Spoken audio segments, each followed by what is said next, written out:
Hello friends, कैसे हो? I hope आप सब लोग ठीक होएगे। प्लीज़ गाइस, जितना हो सके उतना सपोर्ट करो, मेरी चैनल को सब्सक्राइब करो, वीडियो को लाइक करो। आप लोगों की मदद से मैं आगे बढ़ पाऊँगी। तो जिन लोगों ने मुझे सब्सक्राइब कर रखा है उन सबको मेरी तरफ से बहुत बहुत सारा थैंक यू, और आगे भी मुझे ऐसे ही सपोर्ट करते रहो। मैंने आप लोगों को बताया था कि मेरे बड़े पापा की लेबोरेटरी करवाई थी, तो उनके रिपोर्ट में कोरोना पॉजिटिव बता रहा था कि कोरोना की उनको असर है ऐसे करके। फिर ऐसे से धीरे धीरे करके वो बीमार ही रहते थे, फिर उनको सांस लेने में दिक्कत होती थी। तो फिर रात को फिर ऐसे बहुत उस दिन दिक्कत हुई थी। फिर सुबह में उनको नहलाया मेरी बड़ी मम्मी ने और मेरी मम्मी ने मिलके।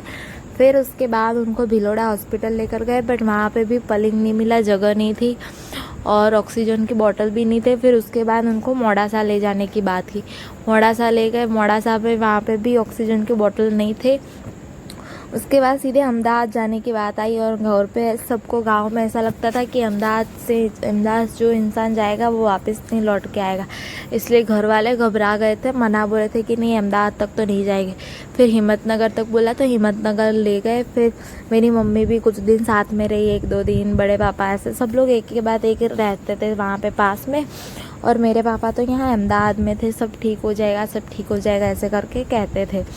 तो उसके बाद फिर है ना, फ्राइडे था, सब पता चला। थर्सडे के दिन हमको पता चला कि है ना, कल से सब कुछ खुल जाएगा, सैटरडे से जॉब वगैरह स्टार्ट हो जाएगी। इसलिए हम फ्राइडे के दिन मैं, मेरा भाई और मेरी मम्मी, हम तीनों वापस अहमदाबाद आने के लिए निकल गए। हम अहमदाबाद आ गए दोपहर के टाइम पे कुछ, और मेरे पापा घर जाने के लिए निकल गए। हाँ, उन्होंने घर जाने के लिए वो निकलने की तैयारी कर रहे थे। फिर उस दिन हम गए, तब तो वो नहीं गए, और दूसरे दिन सैटरडे को वो घर जाने वाले थे। उन्होंने सोचा मैं हिम्मतनगर जाता हूँ, हिम्मतनगर वहाँ हॉस्पिटल में खबर पूछ के फ्रूट वगैरह लेकर फिर घर जाता हूँ, ऐसा करके सोच के वो गए। और उसके बाद फिर तब तक मेरे बड़े पापा ठीक थे। उसके बाद फिर वो गए घर पे मेरे पापा। फिर दूसरे दिन उन्होंने सोचा कि सब बंद वगैरह सब बंद करता हूँ, संडे था, और वैसे भी सैटरडे को मुझे भी जॉब पे जाना था, बट क्या करें, क्योंकि संडे को वैसे भी छुट्टी रहती, तो मुझे सैटरडे को तो जाना ही पड़ता। सोचा चली जाती हूँ सैटरडे के दिन, संडे को क्या वैसे भी छुट्टी है तो सोई रहूँगी। मेरी मम्मी को तो जॉब पे जाने का था। तो फिर मैं तो आराम से सुबह में सोई थी। मेरे पापा ने सोचा कि मैं जाता हूँ हॉस्पिटल, ऐसे करके बंद करके फिर हॉस्पिटल से खबर पूछ के डायरेक्ट चला जाऊँगा ऐसे करके। तो उसके बाद है ना, मेरे बड़े पापा के ऊपर हॉस्पिटल से कॉल आया होगा कि है ना, कि मेरे बड़े पापा मतलब अब नहीं रहे, इस दुनिया में नहीं रहे, ऐसे करके कॉल आया था। मतलब बहुत बुरे दिन थे उस टाइम में, मैं बहुत बुरा हुआ था। तो फिर उसके बाद मेरे बड़े पापा के ऊपर कॉल आया था, रानी वाले जो बड़े पापा हैं उनके ऊपर।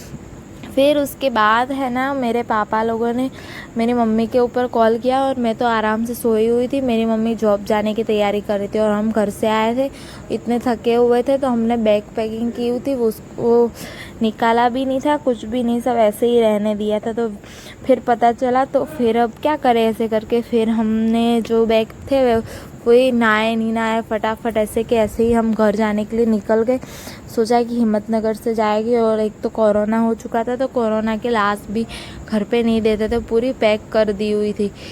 तो फिर ऐसे हमको देखने भी नहीं मिला। हमारे जाने से पहले उन्होंने वो पैक भी कर दी थी, बॉडी को पैक भी कर दिया था, और उनको अंतिम संस्कार के लिए भी ले जा रहे थे। फिर उसके बाद उन लोगों ने हमारे घर के जो वहाँ पे गए थे, मेरे भैया भाभी, वो सब लोग गए हुए थे। फिर उसके बाद, क्योंकि अब हम तो जा नहीं सकते थे कि हम वैसे भी लेट हो चुके थे, उसके बाद फिर हम घर चले गए। वहाँ पे हम सुनोक करके स्टेशन है, हम वहाँ खड़े रहे। फिर लेने आया था, मेरा भाई था, वो हमें लेने आया। फिर हम जैसे तैसे हम घर पहुँच गए। फिर वहाँ पे तो सब कुछ आपको तो पता ही होगा कि मर जाते हैं तो घर में कैसा होता है, तो बस वैसा ही सब चालू था। बाकी मैं आगे की बातें मैं आपको दूसरी वीडियो में बताऊंगी। अभी के लिए इतना ही सही। प्लीज़ गाइस, जितना हो सके उतना सपोर्ट करो। Please do subscribe my channel.